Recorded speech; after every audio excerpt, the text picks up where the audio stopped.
All right. So good evening, everyone, and thanks so much for being here for tonight's program, which is part of our ongoing program series, Uncovering and Confronting Our History. So for those who may be interested in viewing some of our recordings from previous installments in this series, we'll be sharing a link at the end of the program where you can access those. These include a couple of programs we held in October, including a talk in partnership with the National Parks of Boston focused on King's Chapel and the Fugitive Slave Act, as well as a program I presented called Slavery and Race at Colonial King's Chapel. And like I said, we can give you a link to those at the end. So through this series of programs, we really aim to explore and grapple with the history and legacy of enslavement and the slave trade on our historic institution. I know that the continued legacies and scars of this national history of slavery is heavy on my mind today based on the events in DC yesterday, and I'm sure it may be on some of your minds as well. But there are deep historical roots, of course, to the divisions and injustices in American society today. And again, part of our aim in these programs is to work to grapple with our, not only our institution, but also our nation's difficult past. So tonight I'll be exploring the topic of King's Chapel, slavery in the Atlantic world.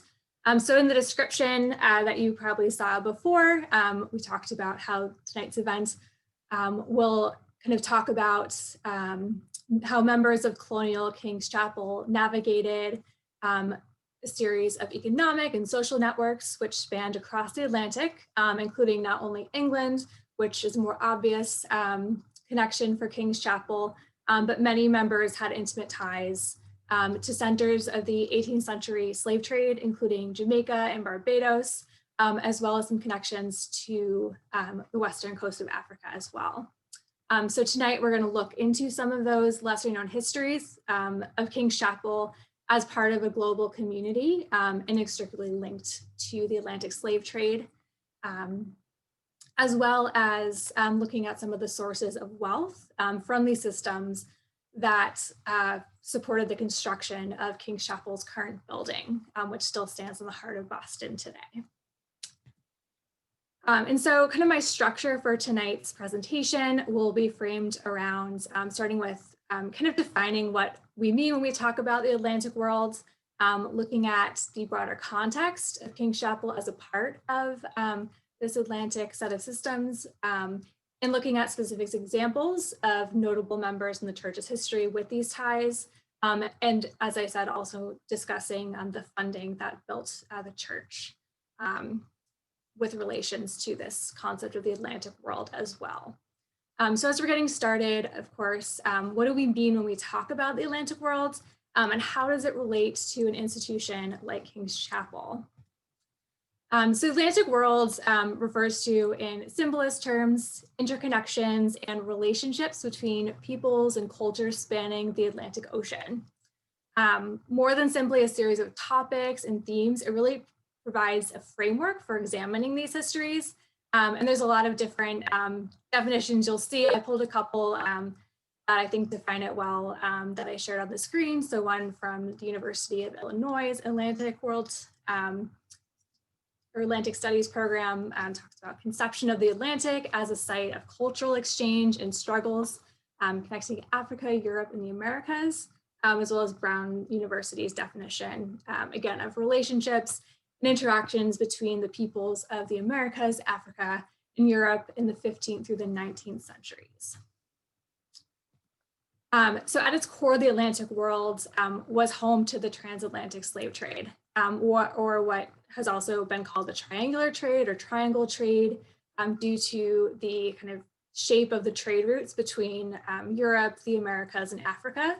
And this image on the screen now is one of just many, many maps out there that help illustrate the example of what these systems and trade routes looked like.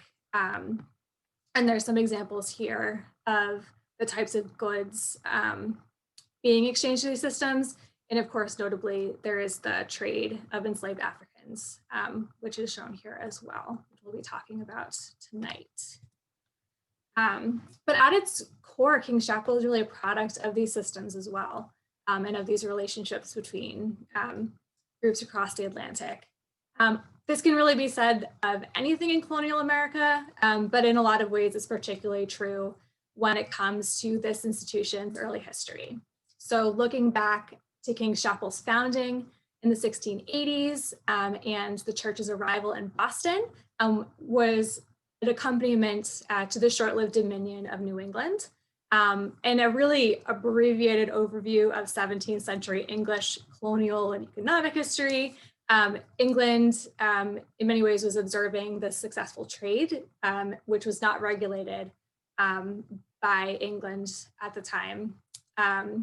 Among her various colonial outposts in the Americas, and following the Restoration, which brought King Charles II to power, who's on your screen, Parliament enacted a series of navigation acts in the 1660s, alongside attempting to reduce independent trade among the English colonies in North America, and required England as a middleman in these trades. Massachusetts in particular often resisted these navigation acts, and the Massachusetts Bay Colony actually had its colonial charter revoked in 1684, a couple of years before King's Chapel came to Boston. Shortly after, King Charles II and Lords of Trade planned kind of a new framework for a centralized administration over the New England colonies. So although Charles II died prior to its introduction, his successor, James II, oversaw the establishment of the Dominion of New England in 1686, whose seat of power was in Boston. And along with New England's first royal governor, Edmund Andros, who's on the screen in front of you, we also see the arrival of New England's first Anglican church, or Church of England, which of course was King's Chapel. So by 1686, the year that the church was founded, about 80% of tonnage traded in the West Indies or the Caribbean was registered to New England merchants, with over a third of those ships hailing from Boston. And by the 1740s, when the transatlantic slave trade had reached its peak in Boston, this was the decade that King's Chapel's members were working to raise funds to build their current stone building, which is still the present building that King's Chapel worships in. The trade of enslaved people and goods produced by enslaved labor, including sugar, cocoa, mahogany, rum, these types of products really helped fuel the colonial American economy. And the wealth of these colonies, of course, blossomed into the American economy and the wealth of the United States. And though times change and industry has evolved in the early years of our country, slavery continued to fuel territorial expansion and wealth. And of course, this wealth in turn built many of the historic institutions that call Boston home today. And of course, King's Chapel is among those.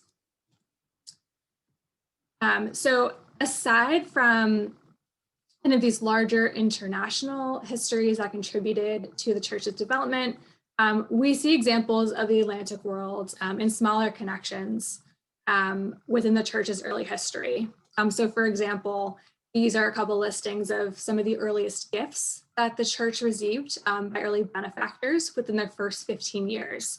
So I've circled the locations of these places on the map as well.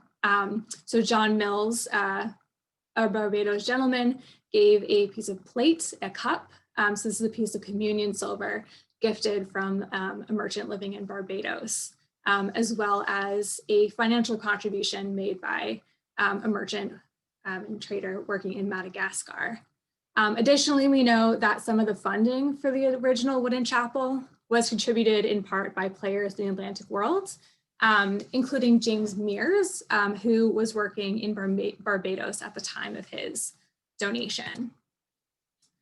And King's Chapel's early ministers each had connections with the Atlantic world as well, but the church's third minister, Reverend Roger Price, did to the largest extent. Like his two predecessors, Roger Price was born in England and arrived in Boston when he was appointed to serve as King's Chapel's minister. Price's first post, however, after being ordained in the Anglican Church placed him really at the center of the Atlantic world. It connected him to the transatlantic slave trade. In 1722, Reverend Roger Price was assigned his first post as an Anglican minister to be a chaplain in the Royal African Company. So the Royal African Company played a pivotal role in the creation of the British Atlantic world, linking Britain not only with Africa's western coasts, but also with the Caribbean and North American colonies. The same English Navigation Acts that I mentioned a little earlier on in relationship to Charles II, not only sought to regulate trade within England's colonies, but also sought to compete with the Dutch, who up until that point really held a monopoly in the transatlantic slave trade. The original charter for the Royal African Company was initially primarily focused on gold mining, but 3 years later it was recharted to include slave trading. The future James II, so the same English monarch that King's Chapel was originally named from, was the leader of the Royal African Company at its establishment when he was the Duke of York. So as Duke of York, James Stuart served as the governor of the company and was one of the largest shareholders. And among its notable investors as well was Governor Edmund Andros, who was the early governor of the Dominion of New England and a worshiper at King's Chapel. By the time King's Chapel was established in the 1680s, the Royal African Company was responsible for transporting about 5,000 enslaved people annually from Western Africa to ports throughout the Caribbean.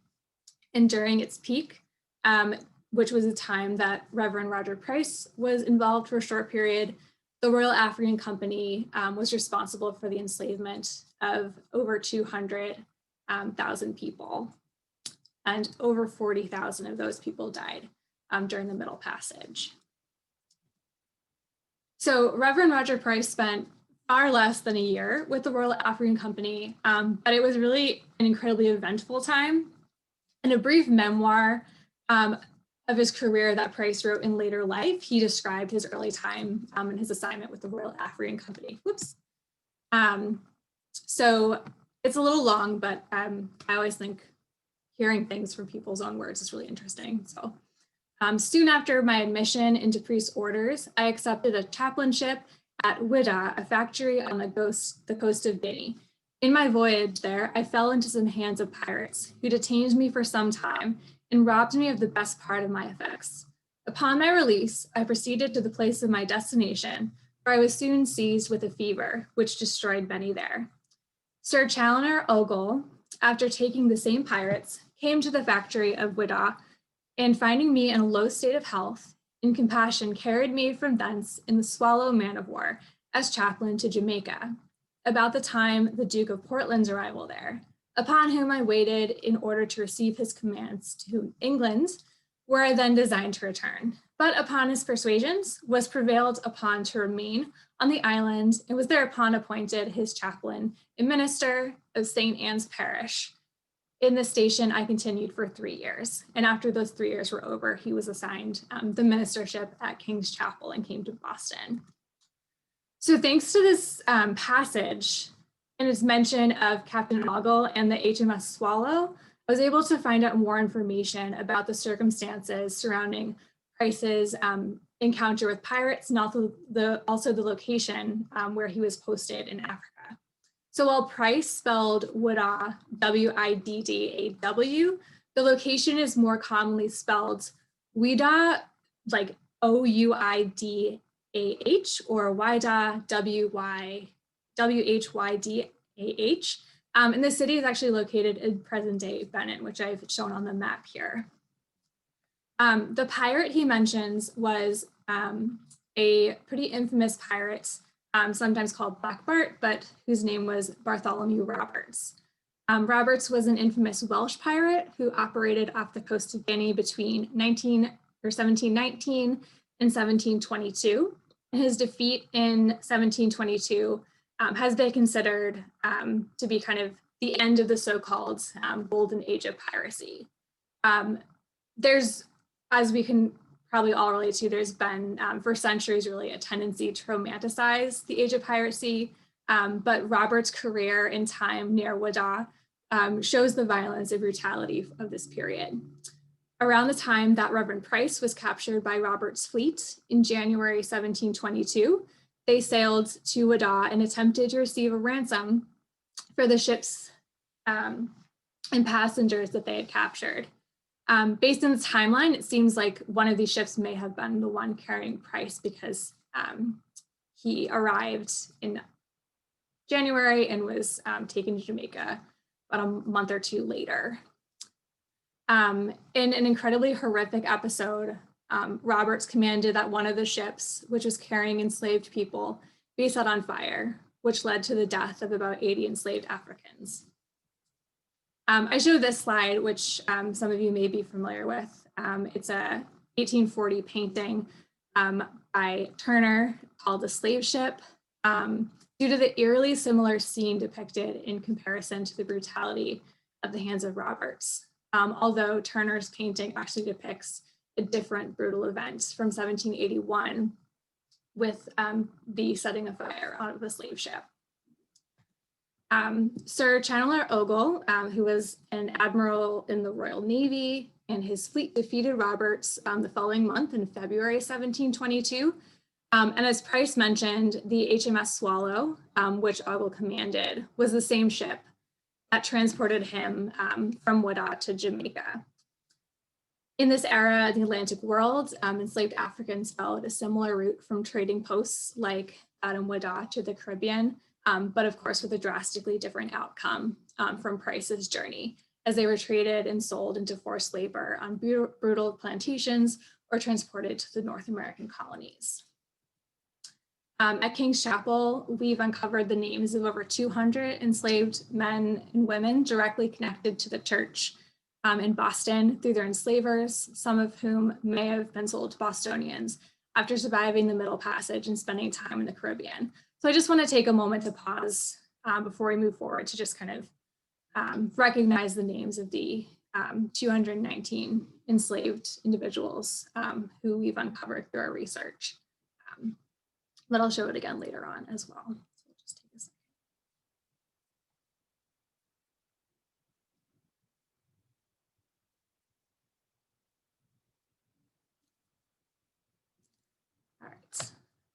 All right. So within King's Chapel's predominantly wealthy white congregation of the early 18th century, members held a variety of connections with the Atlantic world. And with slavery, even those who may have not been enslavers or slave traders themselves.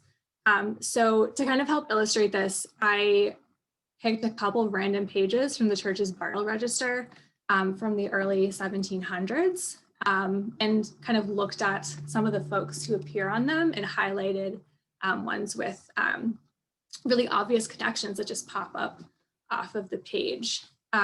So one page on the left shows a lot of examples of this. It's burials conducted at King's Chapel from November 1740 through October 1741. And just for a few, you can see John Rainey of Yarmouth, England, who died at age 16, who was likely a sailor. John Jekyll, a collector of His Majesty's customs, which connected him directly to the Atlantic world through collecting customs on imports in Boston. Peter Faneuil, a wealthy Boston merchant and namesake of Faneuil Hall, who was a known enslaver and slave trader in Boston, as well as other connections. So further down, we see, unfortunately, 3 children of Lydia and John Box. But John Box, we know, was a member of King's Chapel who enslaved several people. He owned a rope walk, and he relied on the enslaved labor of 3 men, Tom, London, and Pompey, to help produce ropes, which were produced to outfit ships for the port.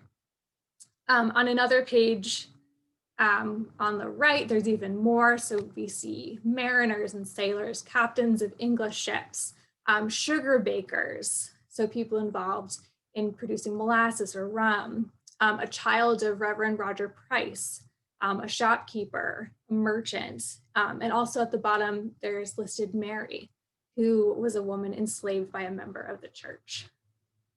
On other pages, we also see references such as Richard Stoddard from the island of Jamaica. So there's people kind of in and out of port in Boston who have these really deep connections to the Atlantic world.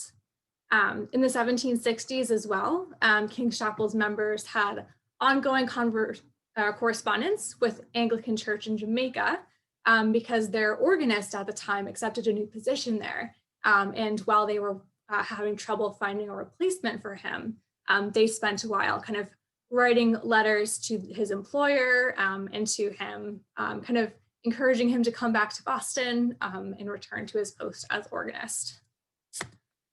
But to dig a little bit deeper into these Atlantic connections, like I did with Roger Price, and to look at the links with transatlantic slavery, I'm going to turn to 3 18th century congregants with really deep ties to the slave trade before turning to sources of funding for the building. So first, we'll turn to long-term member and lay leader of the church, Charles Apthorp, who's pictured here on the left. I've circled the way he's depicted in this painting. You'll see there's a ship in the background, which speaks to his involvement as a merchant and his ties to maritime industries. And on the right is his wife, Griselle Eastwick Apthorp, who has her own connections to the Atlantic world through her father's family. So Charles Apthorp was born in England in 1698 and was a well-respected member of King's Chapel during his life and involved in church leadership for several decades. He was a warden for 4 different terms, which is the highest lay position within the church's structure, and he served on the vestry for nearly 30 years. He married Griselle Eastwick at King's Chapel in 1726, and Griselle was actually born in Jamaica, where her father owned sugar plantations, before the family moved to Boston in the early 1700s. The 2 images you see here speak to Charles Apthorp's career and his relationship to the Atlantic world and the slave trade. So these are 2 images taken from the Boston Gazette, which is a newspaper in colonial Boston, which are just a couple examples of visual evidence or textual evidence of Charles Apthorp's involvement in selling enslaved persons. So the years on these, I think I marked them there, 1740 and 1742. So he passed away in 1758, but his son continued the family business for a while after. Apthorp had a storefront on Merchants Row off of King Street in Boston, and letters and business papers that survive in the archives share that he had an almost continuous trade with various places in the Caribbean to supply various goods to stock his shop, including sugar, coffee, spices, rum. And the inventory of his home after his death lists numerous luxury items, including a lot of mahogany furniture, which the wood would have been harvested by enslaved laborers. This slide, in particular, this is a photo of a document at the Massachusetts Historical Society, which shows financial records relating to his sale of rum. So 31 3/4 gallons of rum, and then another 80 gallons of rum, as well as a barrel of pork. So we can see some of these related industries that he was involved in. And these are just 2 different shipping papers, which are among his business papers as well. But they, again, show kind of these Atlantic connections as well. On the left, this, of course, is the image that we used in the marketing materials for tonight's talk. And on the right, we can see more of these kind of tropes of ships there too. We also know of at least 6 people enslaved by Charles Apthorp. You'll see records here from his probate inventory at the time of his death in 1758. And the inventory of his estate reveals, in addition to listing these individuals, Will, Scipio, Ben, Mimbo, and Caesar, it also lists details about their living conditions in Boston. These are essentially room by room inventories, and we learned that their beds are all located in the upper chamber or attic of his townhouse as well, along with what's described as piles of paintings and extra furniture. It's kind of a glimpse into the lives of these individuals as well. Another family at King's Chapel with deep roots in the Atlantic world were the Royals. The members of this family with the most connections to King's Chapel was Isaac Royal Jr., who's pictured on the left. Isaac and his sister Penelope were both born in Antigua after their father moved there in 1700 to pursue a career trading enslaved people, as well as rum and sugar. The Royals moved back to Massachusetts in the 1730s, though the move was in many ways prompted by a series of devastating events, including environmental challenges, such as a severe drought, several hurricanes and earthquakes, but also the brutal aftermath of an alleged plan by enslaved people for a rebellion in 1736. There's a lot more you can read about this moment in history through the Royal House and Slave Quarters, as well as reports put out from the Harvard Law School. There's debate as to whether there were actually legitimate plans for this rebellion, but regardless, 132 enslaved people were convicted for this crime in 1736 on the island, including 2 people who were enslaved by the Royals. 88 people were executed following this, including one man named Hector, who was enslaved by Isaac Royal Sr., who was the father of the Royals involved at King's Chapel. Once in Massachusetts, the Royals purchased a massive estate in what's now Medford, Massachusetts. The site of their mansion and slave quarters, which you can see in this picture here, survives today and is interpreted as the Royal House and Slave Quarters. Isaac Royal Jr. was married at King's Chapel in 1738. So on top, you're looking at his marriage entry in our vital registers to Elizabeth McIntosh. And he later became a lay leader in the church and a benefactor during the building's reconstruction in the 1740s and 1750s, where he donated 150 pounds. Isaac Royal Jr. became one of, if not the largest enslaver in colonial Massachusetts. And while Isaac Royal Sr. bequeathed the majority of his property, including enslaved people, to his son Isaac Royal Jr., 8 enslaved men and women were left to his daughter Penelope. And this is an excerpt from his will, sharing the people who were bequeathed to his daughter. Penelope Royal linked her family and her church with another family with deep involvement in slavery in the Atlantic world. Penelope Royal married Colonel Henry Vassall at King's Chapel in January 1741. Her in-laws would end up playing a major role in soliciting financial support for the church from plantation owners and slave traders in the Caribbean later in the 1740s. For those who have visited King's Chapel in person, there's a large marble monument to members of the Vassall family, which is seen immediately to your left as you enter the sanctuary. Yet this monument, which was installed in 1766, memorializes several men who were not members of the church and was donated by a man who never set foot in the building either. That said, it's a key piece of material culture which links King's Chapel and its members to the Atlantic world during this period.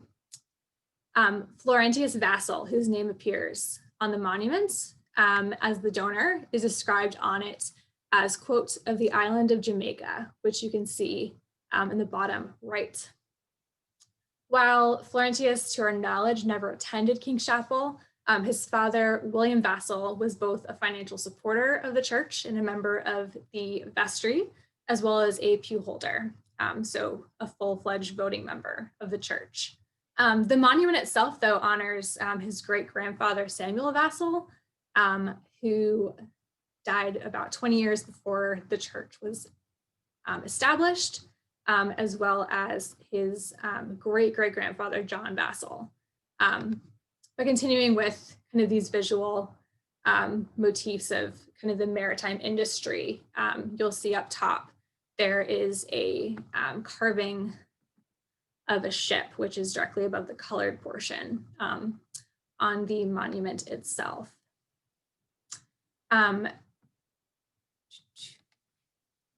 The inscription is kind of a description of Samuel and John Vassall's, essentially their contributions to British history, according to the family at that time.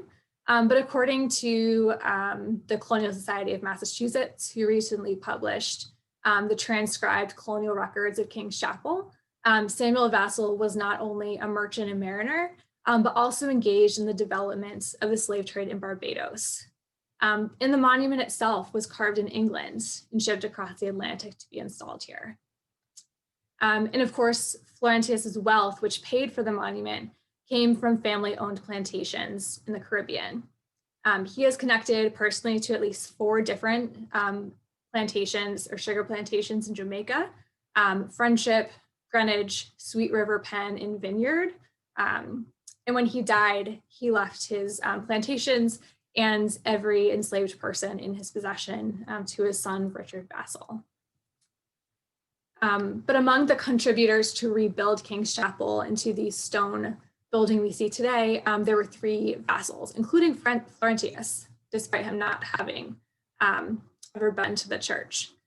William Vassall, as I mentioned, who was a King's Chapel member, Florentius, as well as Henry Vassall, who, as I mentioned earlier, married into the royal family when he married Penelope Royal.